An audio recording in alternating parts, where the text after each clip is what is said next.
Hello students, last time पे हमने nitrogen और उसके कंपाउंड्स टाइप स्टार्ट किया था।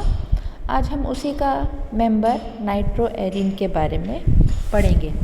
एरोमेटिक हाइड्रोकार्बन के एक या अधिक हाइड्रोजन परमाणु को जब नाइट्रो समूह से विस्थापित करते हैं तो नाइट्रोएरिन प्राप्त होता है। नाइट्रोएरिन दो प्रकार के हो सकते हैं। नाभिक के प्रतिस्थापी नाइट्रो यौगिक जिसमें नाइट्रो समूह सीधे बेंजीन से वाले से कार्बन से जुड़े होते हैं। उदाहरण के लिए नाइट्रोबेंजीन, नाइट्रोटोलुइन, मेटाडाइनाइट्रोबेंजीन, ट्राइनाइट्रोबेंजीन। दूसरा, पार्श्व श्रृंखला में प्रतिस्थापित नाइट्रो यौगिक हों। बेंजीन समूह से जुड़ी पार्श्व श्रृंखला पर जब नाइट्रो यौगिक हों तो ये फेनिल नाइट्रोमीथेन, फेनिल नाइट्रोइथेन इस तरह के नाइट्रो कंपाउंड होंगे। तो इनका नॉमेनक्लेचर हम देखते हैं कि एरोमेटिक नाइट्रो यौगिकों का नॉमेनक्लेचर जो है वो पेरेंट हाइड्रोकार्बन के नाम के पूर्व में नाइट्रो जोड़ दिया जाता है, और अगर more than one nitro group हो तो ऑर्थो, मेटा और पैरा पोजीशन उस पर जोड़कर दर्शाया जाता है। तो जैसे ये ऊपर यहाँ पर हमने जैसे ये मेटा नाइट्रो कंपाउंड दिखाया है, इसमें अगर ये पोजीशन नाइट्रो की चेंज होती है तो ortho, Meta, para nitro compound की तरह भी इसको समझाया जाता है। अब हम देखेंगे नाइट्रो कंपाउंड बनाने की विधियाँ, मेथड्स ऑफ प्रिपरेशन। सबसे पहले डायरेक्ट नाइट्रेशन से। डायरेक्ट नाइट्रेशन में क्या होता है, जब किसी बेंजीन रिंग पर उसके डेरिवेटिव का सांद्र नाइट्रिक अम्ल तथा सांद्र सल्फ्यूरिक अम्ल के मिश्रण के साथ क्रिया कराने पर नाइट्रो समूह बेंजीन वलय में प्रविष्ट हो जाता है और नाइट्रिक कारक मिश्रण तथा ताप पर नियंत्रित किया जा सकता है। उदाहरण थे बेंजीन की HNO3 के साथ H2SO4 की प्रेजेंस में अभिक्रिया कराने पर नाइट्रोबेंजीन बनता है, और सधूम नाइट्रिक अम्ल H2O और 90 डिग्री पर करने पर मेटाडाइनाइट्रोबेंजीन बनता है। तो इस तरह से हम देखते हैं कि टोलुइन पर नाइट्रिक अम्ल की क्रिया कराकर ऑर्थोनाइट्रोटोलुइन और पैरानाइट्रोटोलुइन इस तरह से बनता है। प्रेजेंस यहाँ पर भी सल्फ्यूरिक एसिड की होती है। दूसरी जो विधि है उसमें हम देखते हैं कि एसिटिल नाइट्रेट द्वारा किसी एरोमेटिक यौगिक में एक ही नाइट्रो समूह का प्रवेश कराने के लिए एसिटिल नाइट्रेट प्रयुक्त किया जाता है, ऑर्थोनाइट्रोटोलुइन या एसिटिक एसिड। दूसरा यहाँ पे हम तीसरी विधि देखते हैं डायजोनियम सॉल्ट के द्वारा। पैरामेथिल बेंजीन डायजोनियम क्लोराइड HNO3 के साथ क्रिया करके पैरानाइट्रोटोलुइन बनाता है। यहाँ पर कॉपर ऑक्साइड की उपस्थिति में यह अभिक्रिया होती है, तो इसको हम इनडायरेक्ट नाइट्रेशन कहते हैं। अगली अभिक्रिया जो हमारी है अमीनो यौगिकों के ऑक्सीकरण के द्वारा। यहाँ पर हम देखते हैं कि ये हमने पैरा क्लोरो अमीनो बेंजीन लिया है, इसका हम ऑक्सीकरण पर एसिटिक अम्ल के द्वारा कराते हैं। तो ऑक्सीकरण कराने पर जो अमीन ग्रुप है वो नाइट्रो ग्रुप में बदलकर पैरा क्लोरो नाइट्रोबेंजीन देता है। पर अम्ल के अलावा H2O2 का CH3COH में विलयन भी प्रयुक्त किया जा सकता है।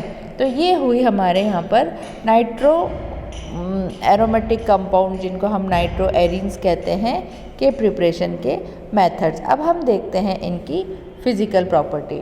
नाइट्रोबेंजीन और नाइट्रोटोलुइन हल्के पीले रंग के द्रव हैं, जबकि अन्य रंगहीन क्रिस्टलीय ठोस हैं। ये वाष्पशील तथा गंधयुक्त होते हैं, जल में अविलय तथा कार्बनिक विलायकों में विलय होते हैं। नाइट्रोएरिन का द्विध्रुव आघूर्ण उच्च होता है। ये उच्च गलनांक और कथनांक वाले यौगिक होते हैं। ये जल से भारी होते हैं। तो ये इनकी भौतिक गुण हुए। इसके बाद हम इनकी रासायनिक गुण देखते हैं।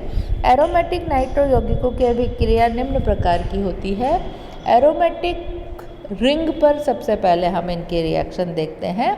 तो नाइट्रो समूह प्रबल इलेक्ट्रॉन आकर्षी समूह होता है, जिस कारण ये एरोमेटिक वलय पर अनुनाद बेंजीन वलय पर अनुनाद प्रभाव या प्रेरणीय प्रभाव द्वारा इलेक्ट्रॉनों को अपनी तरफ खींचता है, और एरोमेटिक रिंग पर ऑर्थो और पैरा पोजीशन पर धनावेश उत्पन्न हो जाता है। तो ये इसकी अनुनादित संरचना संकर संरचना है जो कि ऑर्थो और पैरा पोजीशन, यहाँ पर इसने ऋणावेश को ऑक्सीजन ने खींच लिया और रिंग को इन्होंने धनावेशित कर दिया। अब जब रिंग धनावेशित हो जाती है तो ये न्यूक्लियोफाइल से आसानी से अभिक्रिया कर सकती है और ये न्यूक्लियोफिलिक सब्स्टिट्यूशन रिएक्शंस जो है वो बनाते हैं। नाइट्रोएरीन में नाभिक स्नेही प्रतिस्थापन अभिक्रिया सरलता से ऑर्थो तथा पैरा स्थितियों में संपन्न होती है। दूसरा है इलेक्ट्रॉन स्नेही, ये हो गई एरोमेटिक रिंग की अभिक्रिया। अब यहाँ पर हम इलेक्ट्रोफिलिक, ये हो गई न्यूक्लियोफिलिक सब्स्टिट्यूशन रिएक्शन। अब हम इलेक्ट्रोफिलिक सब्स्टिट्यूशन रिएक्शन जो है उसको देखते हैं कि नाइट्रोबेंजीन का नाइट्रीकरण उच्च ताप पर कराने पर मेटा पोजीशन में मेटा डाइनाइट्रोबेंजीन बनता है और उसको और आगे अगर हम रिएक्शन कराएं इसकी तो ये ट्राई नाइट्रोबेंजीन बनाता है। तो यहाँ पर एक्टिवेटिंग ग्रुप जैसे कि मीथेन या मिथाइल ग्रुप या OCH3 ग्रुप अगर उपस्थित हों तो ये इस प्रतिस्थापन को और आसानी से करते हैं। तो सपोज़ अगर हम यहाँ पर मीथेन के साथ नाइट्रो जुड़ा हुआ ग्रुप लेते हैं तो एसिटिल नाइट्रेट की उपस्थिति में ये मेटा डाइनाइट्रोबेंजीन या ट्राई नाइट्रोबेंजीन और भी अधिक आसानी से बनता है। और यहाँ जो ये कंपाउंड बना है ये 2,4,6 ट्राई नाइट्रोटोलुइन TNT इसको बोलते हैं, जो कि एक बहुत ही इम्पॉर्टेंट यौगिक है। इसी प्रकार सल्फोनेशन कराते हैं जब नाइट्रोबेंजीन का तो मेटा पोजीशन पे सल्फोनेशन होता है, क्लोरीनेशन कराते हैं तो मेटा पोजीशन पे क्लोरीनेशन होता है। तो ये जो अभिक्रिया हुई है जहाँ पे मेटा और पैरा पोजीशन पे, तो ये है इसकी नाभिक स्नेही प्रतिस्था, ये इनकी जो अभिक्रियाएँ हुई हैं ये इलेक्ट्रॉन स्नेही प्रतिस्थापन अभिक्रियाएँ हुई है। तो ये एरोमेटिक वलय पर हमने देखी पहली इलेक्ट्रॉन स्नेही अभिक्रिया। दूसरा हम देखते हैं नाभिक स्नेही प्रतिस्थापन अभिक्रिया। जब नाइट्रो कंपाउंड पे कोई नाभिक स्नेही आक्रमण करता है तो वो ऑर्थो पोजीशन और पैरा पोजीशन पे करता है। तो यहाँ पर हमने नाइट्रोबेंजीन में जलीय KOH के साथ जब वायु की उपस्थिति में हम अभिक्रिया करा रहे हैं तो ऑर्थो नाइट्रोफिनॉल और पैरा नाइट्रोफिनॉल बनता है। दूसरा यहाँ पर हमने नाइट्रो समूह बेंजीन वलय के ऑर्थो और पैरा उपस्थिति में हो तो नाभिक स्नेही प्रतिस्थापन दर्शाता है। तो ये हो गया नाभिक स्नेही सब्स्टिट्यूशन रिएक्शन। तो ऑर्थो डाइनाइट्रोबेंजीन का पर KOH की अभिक्रिया कराने से ऑर्थो नाइट्रोफिनॉल बनता है। पैरा डाइनाइट्रोबेंजीन NH3 के साथ अभिक्रिया कराने पर पैरा नाइट्रो एनिलीन बनता है। यहाँ पर अब हम दूसरी तरह की ये अभिक्रिया जितनी भी हमने देखी ये बेंजीन रिंग पर होने वाली अभिक्रिया थी। अब हम जो अभिक्रिया देखेंगे वो नाइट्रो कंपाउंड, जैसे ये नाइट्रो यहाँ पर होने वाली अभिक्रिया देखेंगे। तो इसमें क्या है कि नाइट्रो समूह की सबसे महत्वपूर्ण अभिक्रिया अपचयन है। उत्पाद अपचायक की प्रकृति तथा अभिक्रिया परिस्थिति पर निर्भर करता है। नाइट्रोबेंजीन का अपचयन निम्न पदों में पूर्ण होता है। ये नाइट्रोबेंजीन है, यहाँ पर रिडक्शन जब हम कर रहे हैं तो ये हमको नाइट्रोसोबेंजीन, फिर इसके बाद रिडक्शन हो रहा है तो N-फेनिल हाइड्रोक्सिलअमीन और इसके बाद रिडक्शन हो रहा है तो एनिलीन। तो नाइट्रोबेंजीन से एनिलीन का बनना नाइट्रो समूह पर अपचयन की अभिक्रिया है। दूसरा हम देखते हैं अम्लीय माध्यम में अपचयन। अपचयन हम अलग अलग तरह से देखते हैं। नाइट्रोबेंजीन का ये बहुत इम्पॉर्टेंट है क्योंकि यहाँ पर हम नाइट्रोबेंजीन का 3-4 तरह से अपचयन करा रहे हैं। नाइट्रोबेंजीन अम्लीय माध्यम में अपचयित होकर प्राथमिक एरोमेटिक अमीन बनाता है। ये यहाँ पर ये माध्यम दिखाए हैं आयरन HCl की उपस्थिति में, NHCl की उपस्थिति में, टाइटेनियम क्लोराइड HCl की उपस्थिति में, स्टेनस क्लोराइड HCl की उपस्थिति में, जिंक एसिटिक एसिड की उपस्थिति में। तो यहाँ पर ये अम्लीय माध्यम में जो है नाइट्रोबेंजीन का जब हम अपचयन कराते हैं तो ये एनिलीन बनता है। उदासीन माध्यम में अपचयन एरोमेटिक नाइट्रो यौगिक को जिंक तथा अमोनियम क्लोराइड विलयन के साथ अपचयित कराने पर, ये उदासीन माध्यम में जब हम अपचयित कराते हैं तो N-फेनिल हाइड्रोक्सिलअमीन बनता है। तो ये दूसरी तरह का अपचयन हुआ। तीसरी तरह का जो अपचयन है इसको हम क्षारीय माध्यम में करा रहे हैं। जब हम नाइट्रोबेंजीन का अपचयन क्षारीय सोडियम आर्सेनाइड या ग्लूकोज के क्षारीय विलयन से कराते हैं तो प्रथम पद में नाइट्रोबेंजीन तथा द्वितीय पद में एन फेनिल हाइड्रोक्सिल अमीन का निर्माण होता है। इन दोनों के मध्यवर्ती के मध्य क्रिया से एजॉक्सीबेंजीन का निर्माण होता है। तो ये हमारा एजॉक्सीबेंजीन बना। अब हम देखते हैं फॉर्मेशन ऑफ एजोबेंजीन। नाइट्रोबेंजीन का अपचयन क्षारीय सोडियम स्टेनाइट, लोहे की छीलन व जलीय NaOH तथा जिंक की उपस्थिति में कराते हैं तो एजोबेंजीन का अपचयन जिंक तथा जलीय NaOH से कराने पर हाइड्रोजोबेंजीन प्राप्त होती है। हाइड्रोजोबेंजीन किस तरह से बनती है?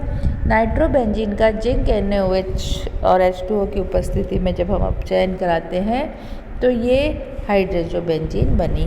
चौथी तरह का अपचयन हम देखते हैं इलेक्ट्रोलिटिक रिडक्शन। इलेक्ट्रोलिटिक रिडक्शन में क्या होगा? नाइट्रोबेंजीन का विद्युत अपघटनीय जल अपघटन करते हैं तो माध्यम की pH पर निर्भर करता है। दुर्बल अम्लीय माध्यम में एनिलीन प्राप्त होती है, प्रबल अम्लीय माध्यम में एन फेनिल हाइड्रोक्सिल अमीन प्राप्त होती है जो पुनर्विन्यास के द्वारा पैरा अमीनोफिनॉल देती है। इसके बाद हम कैटालिटिक हाइड्रोजनेशन देखते हैं तो निकेल तथा प्लैटिनम की उपस्थिति में हाइड्रोजन द्वारा अपचयन से हमको जो अमीन प्राप्त होती है ये हमने यहाँ पर कैटालिटिक हाइड्रोजनेशन से भी हमको, अब तक तो हमने अपचयन में देखा था, अपचयन में भी हमको अमीन प्राप्त हुई थी और ये हमने कैटालिटिक हाइड्रोजनेशन किया है तो इसमें भी हमको इस तरह से अमीन प्राप्त हुई है। इसके बाद हम अगली रिएक्शन देखते हैं चयनात्मक अपचयन, सेलेक्टिव रिडक्शन। इसमें क्या होता है कि यदि एरोमेटिक वलय पर दो या अधिक नाइट्रो समूह उपस्थित हों तो उनमें से कौन सा वाला नाइट्रो समूह अपचयित होगा, इसका सिलेक्शन निर्धारित करना। तो सोडियम या अमोनियम सल्फाइड या मेटाडाई नाइट्रोबेंजीन से मेटा नाइट्रो एनिलीन प्राप्त किया जा सकता है। 2,4-डाइनाइट्रोबेंजीन से उपयुक्त अपचयक द्वारा किसी भी NO2 समूह को अपचयित कर सकते हैं। इसमें आप इसको भी कर सकते हैं और इसको भी कर सकते हैं। तो यहाँ पर इसको अपचयित करते हैं तो 3-नाइट्रोपैराटोलाइन बनता है और इस जगह पर अपचयन होता है तो 5-नाइट्रो ऑर्थोटोलुइन बनता है। तो ये सेलेक्टिव अपचयन इस तरह से होता है कि सोडियम और अमोनियम सल्फाइड द्वारा एम नाइट्रोबेंजीन से एम नाइट्रो एनिलीन ही प्राप्त होता है, लेकिन यहाँ पर दोनों नाइट्रो एनिलीन में बदले जा सकते हैं। इसके बाद हम लास्ट रिडक्शन देखते हैं कि हम नाइट्रोबेंजीन का लिथियम एल्यूमिनियम हाइड्रोक्साइड की उपस्थिति में अपचयन कराते हैं तो हमको एजोबेंजीन प्राप्त होता है और नाइट्रोबेंजीन का सोडियम BH4 की उपस्थिति में अपचयन कराते हैं तो हमको एजॉक्सीबेंजीन प्राप्त होता है। तो ये इस प्रकार से नाइट्रोबेंजीन के विभिन्न अपचयन रिएक्शंस हैं और ये नाइट्रोबेंजीन के लिए बहुत ही इम्पॉर्टेंट रिएक्शंस है क्योंकि यहाँ पर सबसे ज़्यादा विभिन्न परिस्थितियों में अपचयन के माध्यम से हम विभिन्न प्रकार के यौगिक बनाते हैं। तो आज हमने नाइट्रोजन और उससे जुड़े कंपाउंड का जो है सबसे इम्पॉर्टेंट नाइट्रोबेंजीन या जिसको हम कहते हैं नाइट्रो एरीन वाला टॉपिक लिया और इसको हमने आज एक मेंबर नाइट्रोबेंजीन को समझ के कंप्लीट किया। आगे इसी तरह से और भी मेंबर्स हैं उनको हम आगे करेंगे।